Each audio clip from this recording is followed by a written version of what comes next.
Pull-out, 8th inning, 10-3.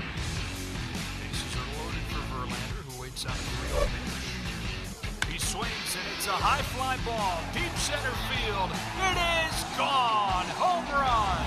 And a huge bat flip to celebrate. All right, Ben, start the show already. What is up, everybody? Welcome into another episode of Flippin' Bats. It is Thursday, and we're going to have a blast of a show. Of course, storylines from around the league the last couple of days. I'm going to build my own Major League Baseball All-Star as we're getting towards the All-Star game. We're going to do some trivia. We're going to answer some fan questions, and we're going to have fun. But where I want to start is what has happened the last couple of nights. And this is going to be an emergency Shohei Ohtani segment. So I know it's not the typical Tuesday, but let's get the graphics in the wall. Let's talk some Shohei Ohtani, because Shohei Ohtani just put together the greatest back-to-back nights in MLB history. What he did on Tuesday, what he did on Wednesday. We have never in the history of baseball seen greater back-to-back games than what Shohei Ohtani did those two nights. Let's talk about it. Let's first talk about Tuesday night. Offensively, Shohei Ohtani comes up earlier in the game. They're down 6-1 at the time. Hits a no-doubt massive home run deep to right field. Absolutely crushed it, okay? 3-run homer. Later in the game, comes up in the 9th inning, down 3 runs, and you just kind of got the feeling something cool was going to happen. And guess what? It did. Not only did something cool happen, it sent me going crazy. I was legitimately running around my living room. He hit a 3-run homer. He stood there. He watched it. He admired it. It went deep into the night. They tied the ball game. Shohei Ohtani, another 3-run homer. 2 3-run home runs in the game. 8 RBIs. 3 for 4 at the plate. An absolutely unbelievable night. Broke his career record for RBIs in a game at 8. Last night, Shohei Ohtani, as in Tuesday night, set a new career high for RBI in a single game. Babe Ruth's career high for RBIs in a single game was 7. I have been on record many times saying I believe Shohei Ohtani is better than Babe Ruth. He continues to prove it, and he has proven it over the last couple of nights. So that happens on Tuesday night. 3 for 4, 2 3-run homers, 8 RBIs. And you knew that this is the starting pitcher on Wednesday night's game. That made it even more incredible. What he had done was the night before a start on the mound. So then guess what? Wednesday comes around, Shohei Ohtani is on the mound, and he put together a masterful performance. 8 innings, 2 hits, 13 strikeouts. 13 strikeouts. Shohei Ohtani put together the most impressive and the greatest back-to-back games in the history of Major League Baseball. In history. Think about it. We have never seen what Shohei is doing in baseball before. And then we saw it condensed into 2 nights. And both were career performances. 8 RBIs, a career high. 13 strikeouts, a career high. Shohei Ohtani became the first player in history to have 8 or more RBIs in one game and 12 or more strikeouts the very next game. And guess what? Not only the first player to ever do it back-to-back consecutively, he's also the only player other than one player. There has been one guy in history that has tallied those totals in a career. 8 or more RBIs and 12 strikeouts or more. In a career. Shohei Ohtani did it in back-to-back nights. He also got a 13th strikeout. So he ended up with 13 strikeouts and 8 RBIs. The only player in history to do it in back-to-back nights. Let me clarify what I just said so you can really understand it, because this can be complicated to understand. I know that, and I had to read this multiple times. He had 8 RBIs and 13 strikeouts. Only one other player in history has done that over the course of a career, tallied both of those. Shohei did it in back-to-back nights. Incredible. That's why I'm rocking, this is my good luck shirt. This is my good luck Shohei Ohtani shirt. You know, the picture where I'm going, yeah, this is the shirt. I had to wear it. I don't know if I've worn it, but besides for that picture. But here it is. Shohei made me pull it out. This is it. Recognize it? Unbelievable. What he did the last couple of nights is the sole reason, and I've said this so many times, I really do get tired of the fact that we just don't talk about it enough. People, I don't know why everybody doesn't talk about Shohei the way I talk about Shohei. I really don't. We are witnessing stuff that not only has never been done before, as in doing it in back-to-back games, he did something in back-to-back games that has literally never been done by a player before in their career. Remarkable. Truly remarkable. On the mound, he retired 23 of his last 24 batters faced. 23 teams have had neither an 8 RBI game at the plate nor a 13 strikeout game on the mound this season. Shohei Ohtani has had both over a 2-game span. He was dominant on the mound, and I actually thought on Wednesday night he would be coming out after the 7th inning.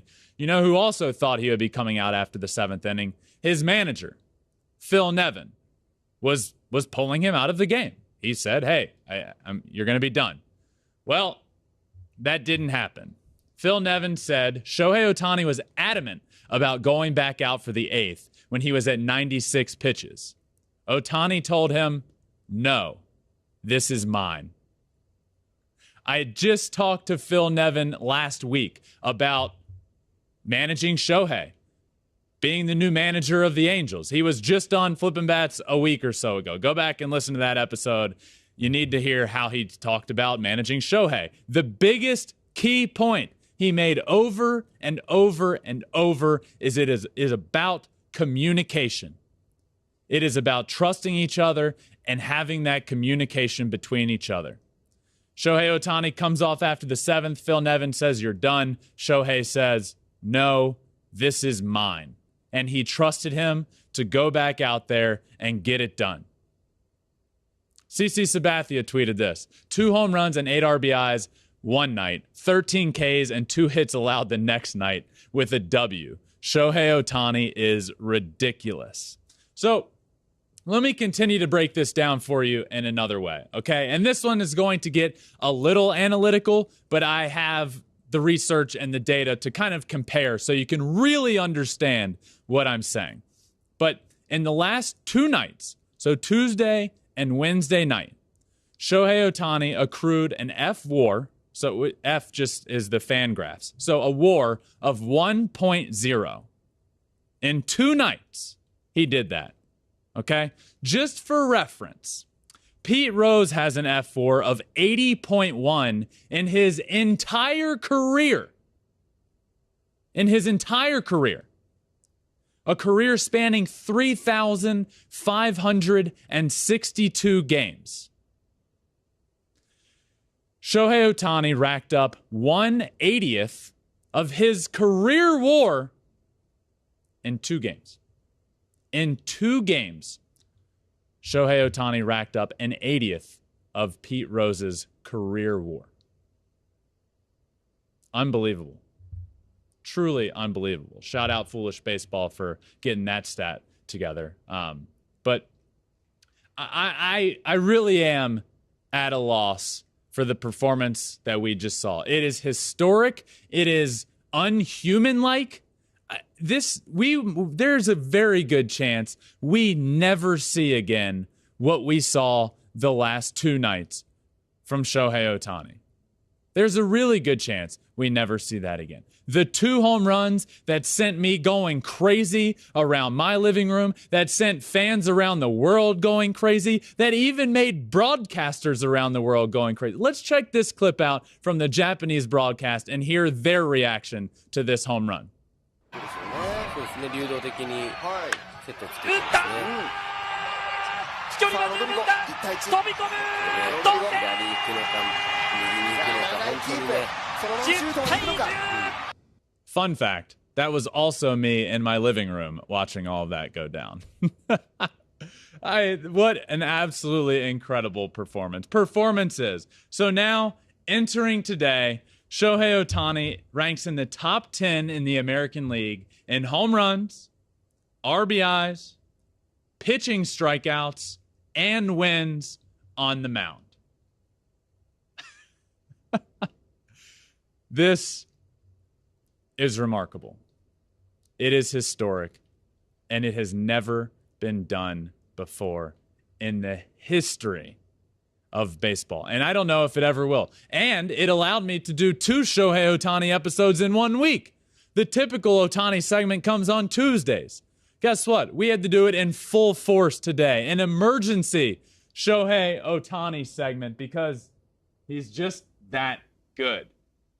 Absolutely incredible and a remarkable couple of nights that just showcases the legend that he is. And I don't say that lightly.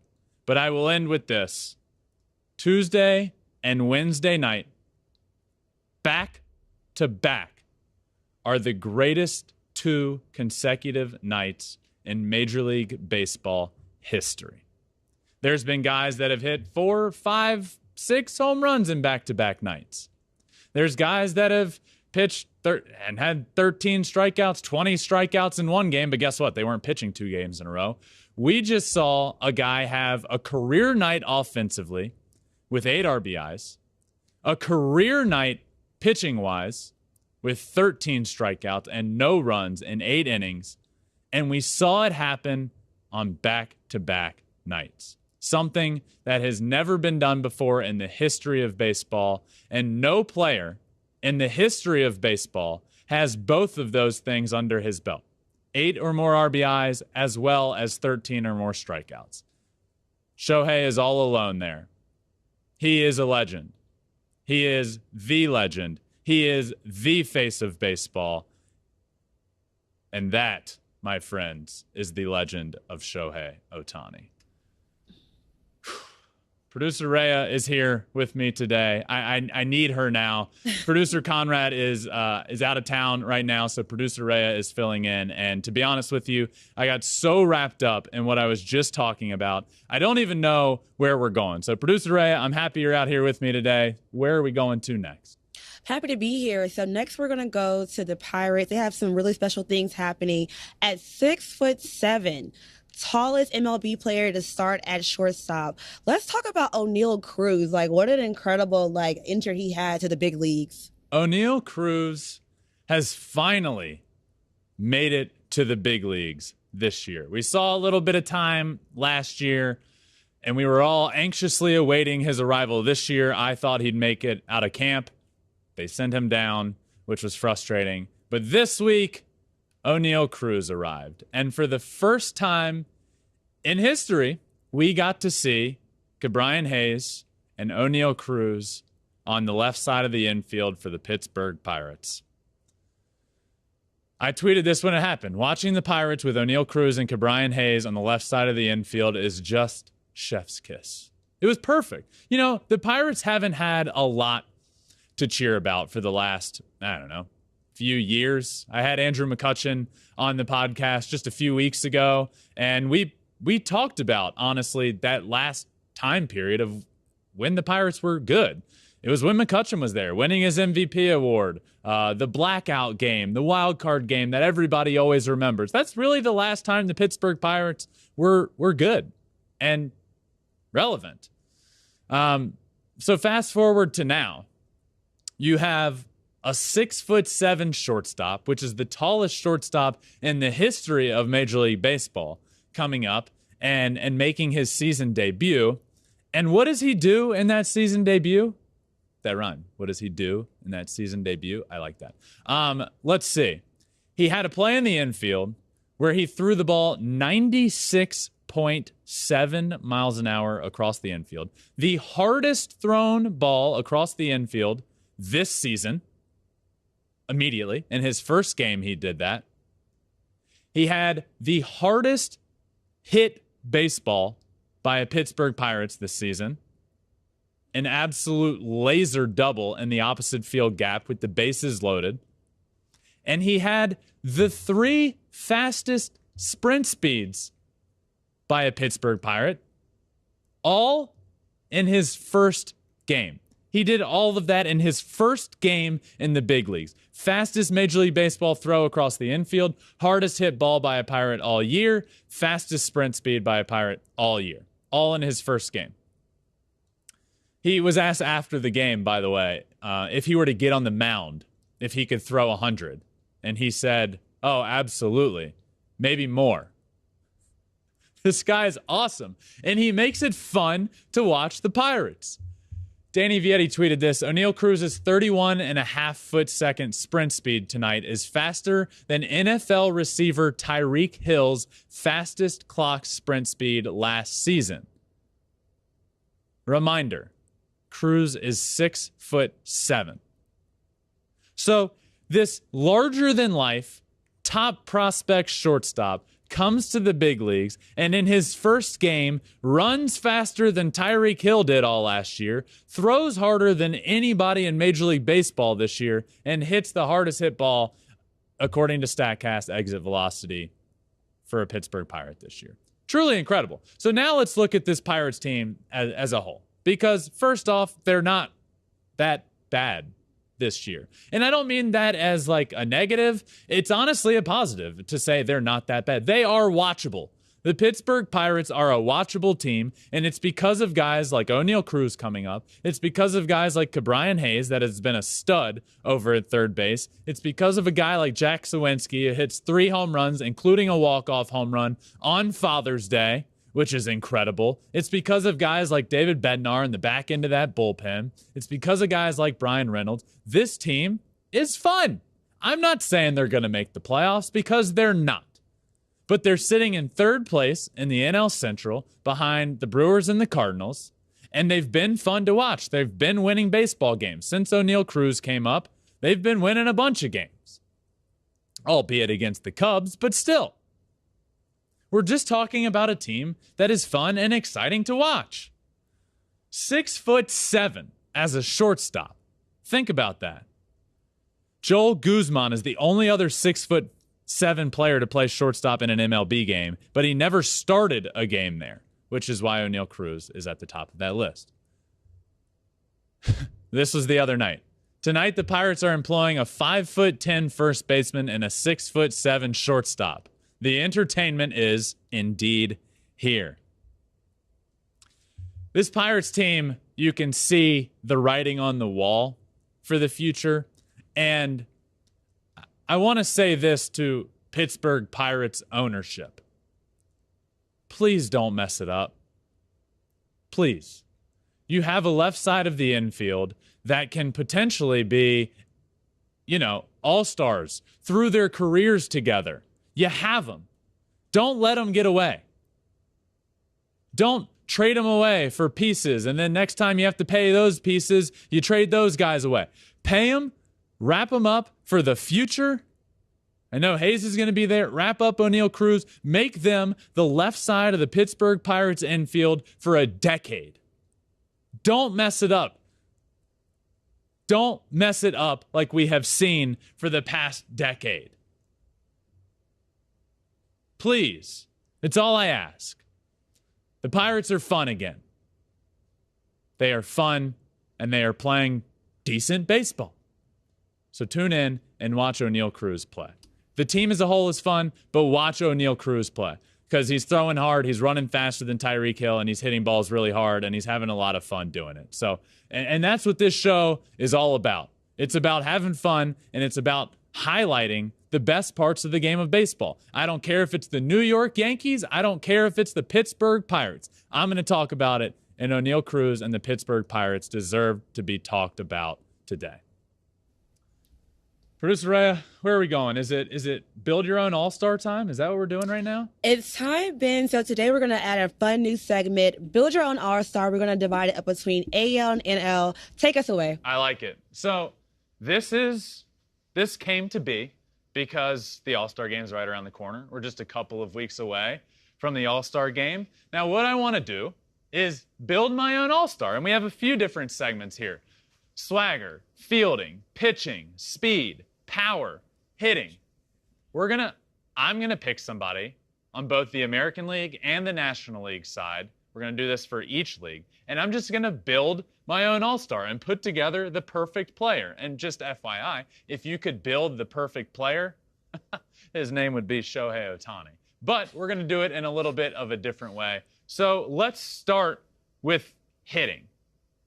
And we're gonna start in the American League. So for hitting, just hitting as a whole, I'm going to take Rafael Devers. Now, there were a few names that I could have gone with here. Ty France came to mind. Luis Ariz came to mind of the Twins. But Rafael Devers isn't just a power hitter. And you may hear that name and think this guy just hits a bunch of homers. No. This guy hits for over 300. He drives balls the other way. He hits balls hard into the gaps. He is an all-around great hitter. So I'm going to start there. Moving on to power. Whose power from the American League will I take? Well, this one was fairly easy for me. Aaron Judge, who is currently leading all of baseball in the power department. But it's not just that. It's not just because he's leading all of baseball in power. Look, this guy is the tallest baseball player there is. He has more power than everybody else. It's on display. It's been on display since his rookie season. It truly has been. And we're seeing it again this year. Nobody has more power, I feel like, than Aaron Judge. Let's move on to speed. I really liked this one. This is going to be Jorge Mateo of the Baltimore Orioles. Now, I actually got a chance to play against Jorge Mateo, and he is, without a doubt, the fastest player that I have ever played against. Ever. And I played against him, and I played against Trey Turner in college. And by the way, fun fact, we played a two-game series against NC State, which is where Trey Turner went. He stole 7 bases against us in those 2 games. 7. Anyway, Jorge Mateo also played against him when he was in the minor league system for the New York Yankees. He legitimately floats. He is the fastest baseball player I have ever played against, and he is still stealing a bunch of bases and playing in Major League Baseball right now. I am taking for speed. On the pitching side of things for the American League, Justin Verlander. What more do I have to say? We all know what he's doing this year.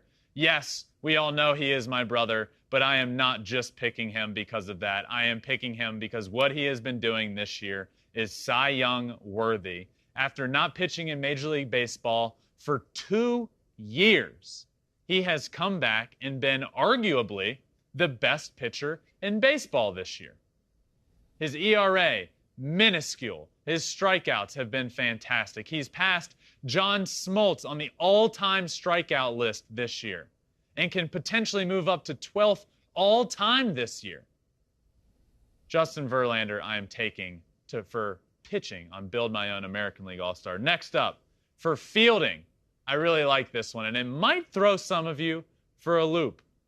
Kyle Tucker, who this year has the most defensive runs saved in all of American League Baseball. He's been fantastic. Now you might be saying, how is it Kyle Tucker? He's not really that fast. Well, there's a lot of different factors that go into this, but one of which being he gets great jumps in the outfield. He also throws out a lot of guys in the outfield. This tweet sums it up great. From the Astros, per Fangraphs, outfielder Kyle Tucker leads all Major League outfielders in defensive runs saved with 8. In fact, he ranks second in the majors among all players, regardless of position, in defensive runs saved. Trailing only the Orioles shortstop, what do you know, Jorge Mateo, who is also on this list. Kyle Tucker has been fantastic, and I have him as my fielding pick for Build Your Own All-Star. Last but not least, because this is certainly important when you're talking playing baseball, swagger. Who has more, especially in the American League, than Javi Baez? When I think swag, I think Javi Baez. He was an easy pick on the American League side. He's just so cool. He is cooler in his pinky finger than I've ever been in my entire life. That's how cool Javi Baez is. So this rounds out my American League Build Your Own All-Star. For hitting, Rafi Devers; power, Aaron Judge; speed, Jorge Mateo; pitching, Justin Verlander; fielding, Kyle Tucker; and swag, Javi Baez. Let's do this in the National League, though. This is a lot of fun. I had a lot of fun putting these together because just imagine if this was all just one player. Let's start with hitting for the National League Build Your Own All-Star. On the National League side, hitting, I'm taking Paul Goldschmidt. This was an easy decision for me this year. Who's been better? Yes, the power has also been there of late for Paul Goldschmidt, but the hitting, I feel like every game I tune in, he's 4 for 5 with a homer. Paul Goldschmidt has been on another level this year. He is potentially en route to his first ever MVP award, which he's come so close. Twice he's come close. He's come in second and he's come in third. Could this be the year that Paul Goldschmidt finishes first? Potentially. Let's move on to power. Whose power am I taking in the National League? It's Pete Alonso. Pete Alonso has more power than... Look no further than the home run derbies that we've seen him compete in over the last few years. When he's in it, he wins. It's that simple. I've seen a couple of them in person. Nobody has more power. And he goes through stretches where he really gets on a tear, and then we just see him take off to a whole new level. He had over 30 RBIs in the month of May. That's just ridiculous. Also a bunch of homers. Pete Alonso is on here for power. Moving on to speed. Whose speed am I taking for Build Your Own All-Star? Trey Turner. I talked about him a second ago on the American League side. I'm going to talk about him now because this is where I'm officially picking him. Yes, we all see Trey Turner on the field, and we see how cool he slides. He slides that cool because he's just going so fast that his momentum just picks him right back up, basically. But I'll say this again. I played against Trey Turner in college. 2 games, Old Dominion against NC State. We played them twice midweek. In those 2 games, he stole 7 bases. Think about that. Remarkable. I feel less bad about it. Not that I would have felt bad. I wasn't catching or anything. But he also does that in the big leagues, basically. So Trey Turner at speed is my speed pick. Moving on to pitching. The pitcher I am taking on the National League side is Sandy Alcantara. He's been fantastic this year. Throws 100-mile-an-hour bowling balls, basically. This guy throws a sinker that moves like a left-handed slider, and it's 100 miles an hour. He's been dominant this year. He is one of the best players in baseball. He's not getting the love he deserves because he's on a Marlins team that just isn't great yet, but they will be soon. They will be soon. In the next few years, we're going to know this Marlins rotation to be the best starting pitching rotation in the game of baseball. In my opinion, we're a couple of years away from seeing that, and Sandy Alcantara is going to be leading the way for them. Next up, fielding. What fielder am I picking? Ke'Bryan Hayes of the Pittsburgh Pirates. This guy is just masterful with the glove on the left side of the infield. The most defensive runs saved in the National League, and he just flashes the leather no matter how you look at it.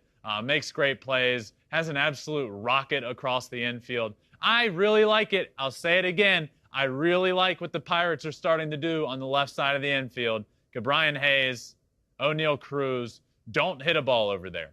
Just don't do it. You're going to get out. Ke'Bryan Hayes is a big reason for that. He's so much fun to watch over there. The Pirates are fun. Don't call me crazy.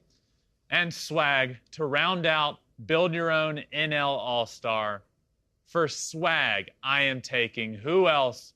Friend of the Flippin' Bats pod, Jazz Chisholm Jr. There is nobody cooler in baseball, but also maybe ever. There might not be anybody cooler than Jazz Chisholm. The glasses, the swag, the Euro step at the plate. It's just perfect.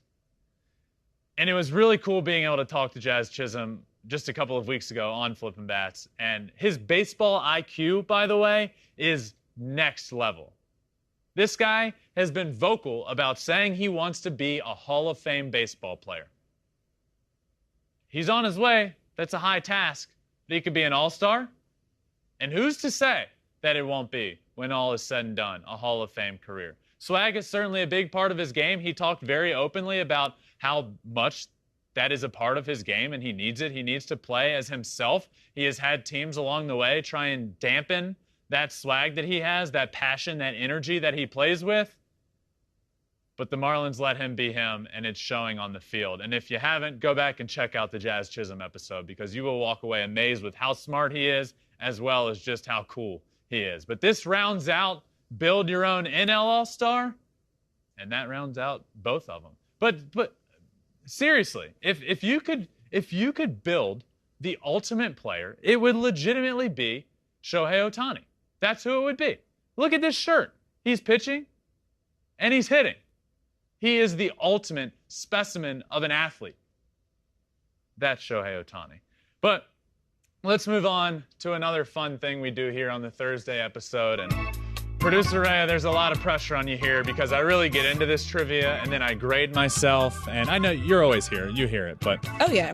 I was up early this morning. I actually messaged producer Conrad around 8 a.m. Oh. And I said, we have to start trivia off with Shohei Ohtani. Okay, all right. I'm ready. I'm prepared. Are you ready? I'm ready. Let's do it. All right, let's do it. So Shohei Ohtani became the first player born in Japan to record 8 RBIs in a game in MLB history. Which 2 players did he surpass? Dang it. I was just going to say true, but then you asked to follow. Okay, I'm going to say he passed Ichiro and Hideki Matsui. You're correct. Oh my gosh, he's a real Ohtani fan. Okay, cue music, Hold please. on, I got the wrong buzzer back there. What? Apparently it is wrong. I don't know. Producer Rhea, who's the one out here. You get 1 point. You got one right. Oh, I get one right. Yes. Who was the correct one? Matsui. Yeah. I was a little worried about Ichiro because he didn't hit a ton of balls out of the yard, even though he could have. He's been very vocal about saying, I got on base for my team. So there weren't a lot of the 3-run homers and grand slams there that we saw from Shohei the other night. So it's Hideki Matsui and... You got this. Tadahito Iguchi. And you're right. Okay, you got it. We'll give you that one. Thank you, Director. All right, this is going to be a fun one next, Ben. Okay.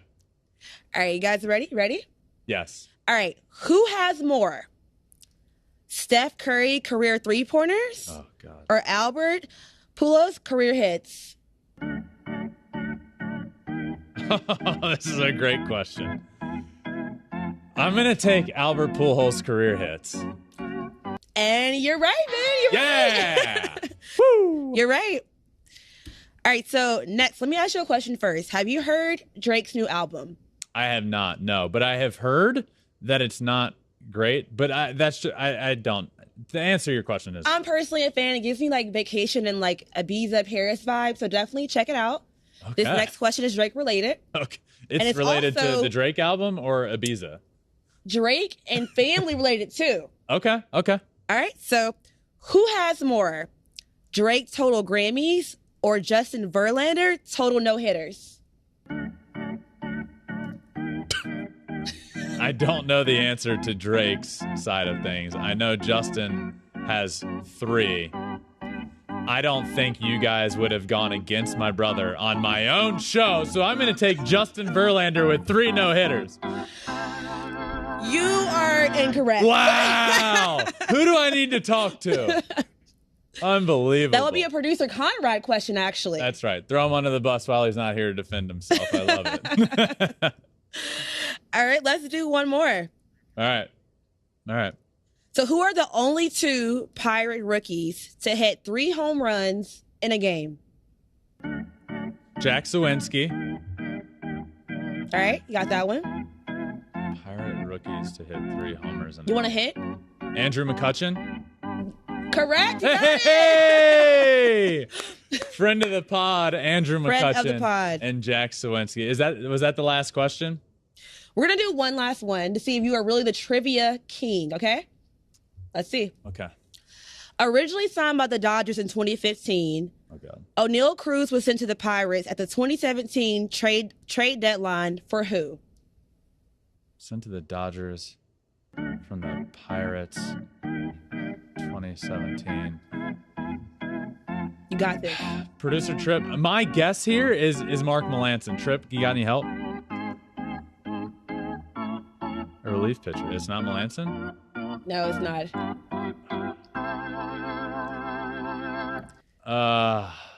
You can't always win them all, right? Yeah, who is it?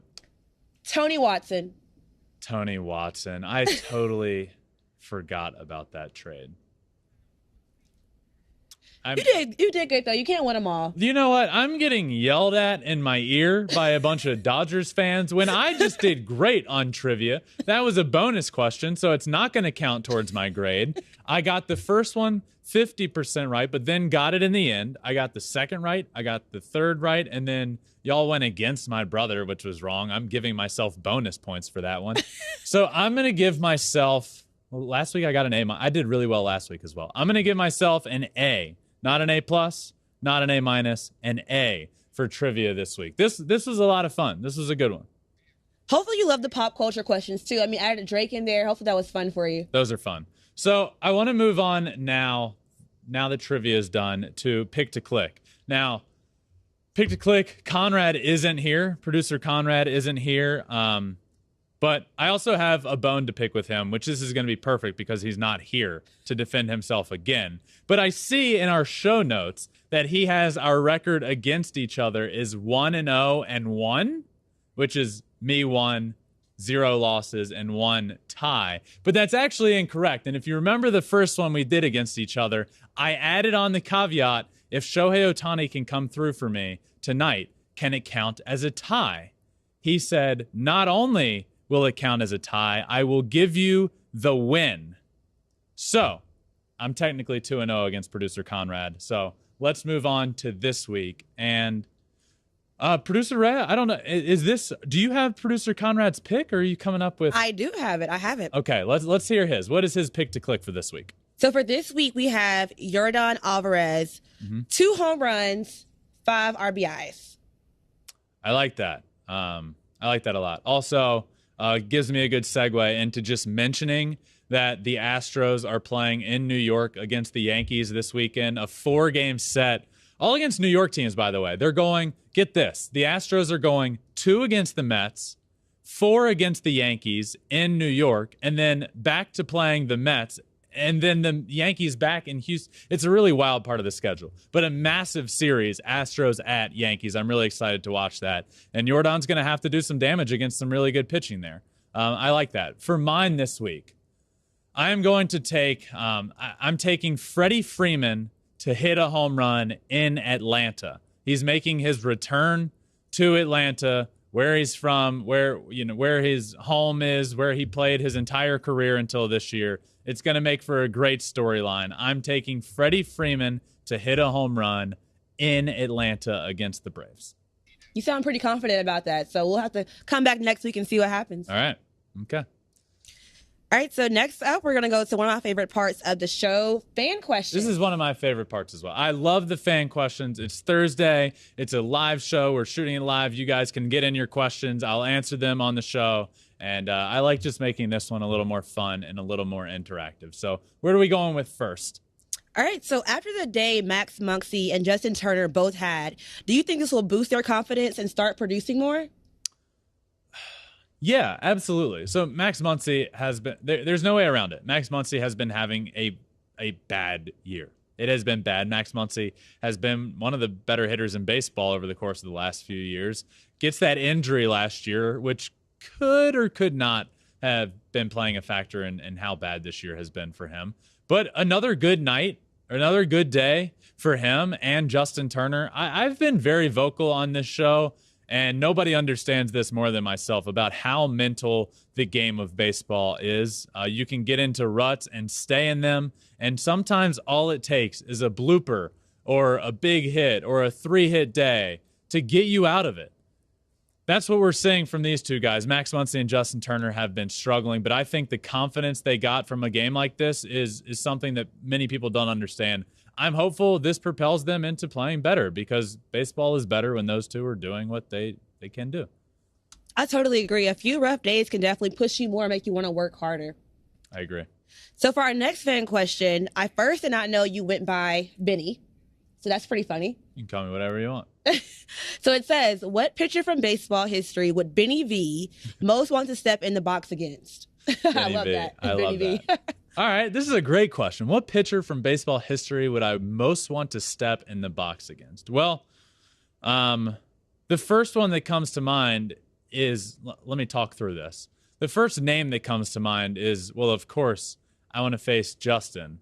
But I already faced him. I'm 1-for-1 with a homer, a career 5,000 OPS off of my brother. So I actually want no parts of facing him again. Fun fact, he actually wanted me to come back over on the field he was pitching and face him again. But I just ran back to the field that I was playing on and have faced him again since and never will. Forever 1-for-1 with a homer. Who would I want to face? You know what I think would be cool is Randy Johnson. I've always liked facing like the best of the best because I almost viewed it as like a win-win. Like if I get a hit, great. If I don't, well, I'm supposed to get out. I always, like even when I was in the minors and facing guys that were considered the best of the best, like for example, Alex Reyes is now a big league all-star as a reliever, but he was a starting pitcher when I was in the minor leagues facing him. And I walked in the locker room one day and saw I was in the starting lineup and then looked at the scouting report and it said Alex Reyes, fastball, sits 99 to 102. And I was just like, all right, hang with him. We're just going to have to do it. And I ended up getting 2 hits that night. So I've always, I'm not saying I would get 2 hits off of Randy Johnson. I just think it would be a fun experience to face one of the greatest there ever was. And he just throws a million miles an hour as well. Well, it sounds like people want to see Ben back on the field. Any chance of that happening?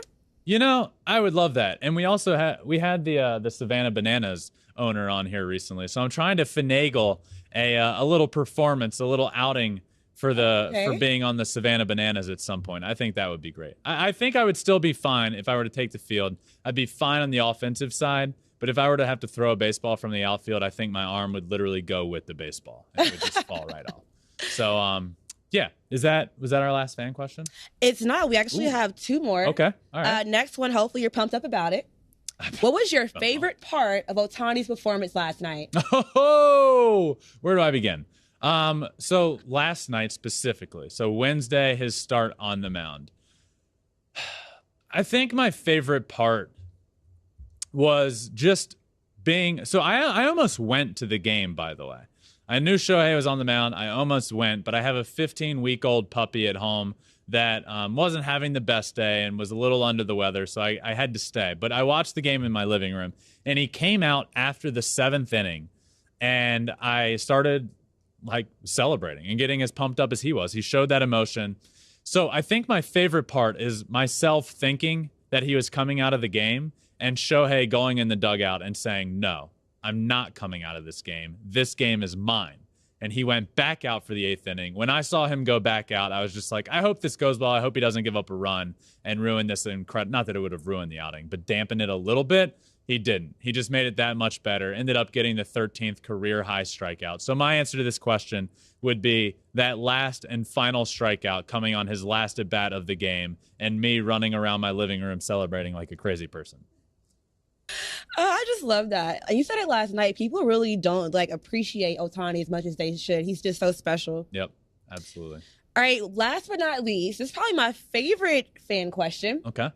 Why does Benny V have weak pick to click when I'm on vacation from Conrad Company on Twitter? Can you answer that one? Unbelievable. Quick with the Twitter fingers. So first off, a week pick to click. You're giving yourself a week, 7 days to have Yordan hit 2 homers. I'm giving myself 3 games to have Freddie Freeman hit 1 home run. So if you want to talk about a week pick to click, we'll talk about yours because there's an extra day for your guy to hit 1 extra homer. So please, come on. Oh, God. Well, I can't. There he is. Now I hear you. What do you have to say, my friend? Thank you for joining us while you're on vacation, by the way. Yeah, you would never guess I'm in beautiful Ohio right now with my backdrop. I wouldn't. But I do have to say, Freddie Freeman 1 home run in Atlanta would be probably the most predictable thing ever to happen in the week of baseball. It would also it'd be really cool. Like, not only, like, I just hope as a fan of baseball that Freddie Freeman can go back to Atlanta where we know he's going to get, oh man, I just thought of something. I have a tangent I could go on right now, but I'm not going to do it. Kenley Jansen went to LA to play the Dodgers early in the year, and the fans basically booed him out of the stadium as a guy that has been one of the best closers in the history of the Dodgers. Freddie Freeman now gets to go back to Atlanta, where I can promise you Freddie Freeman is going to receive a massive, massive standing ovation, and I hope that he hits a home run there because it's going to be an emotional day, an emotional couple of days for him, for the fan base, and I just think it'd be really cool to see. And I also hope it comes true for my pick to click. So, yeah, I think that would be great, and that does it for the fan questions, which also brings us to an end on this awesome show. The night after Shohei Ohtani has just done more history. More history for Shohei Ohtani, and now that Flippin' Bats is 5 days a week, it gives me a chance to talk about it whenever possible. I hope you guys enjoyed this episode. This was a lot of fun. Want to thank you all for listening. Want to thank producer Rhea for being out here today and absolutely crushing. Make sure you like, subscribe, rate 5 stars, whatever it may be, wherever you listen to your podcast. We're also on all social media, Twitter, Instagram, Facebook, TikTok. It's at Flippin' Bats Pod. We're also on YouTube at the same thing as well, where you can watch every episode as well. But this has been an absolute blast. Thank you all for listening, and I will see you next time on Flippin' Bats.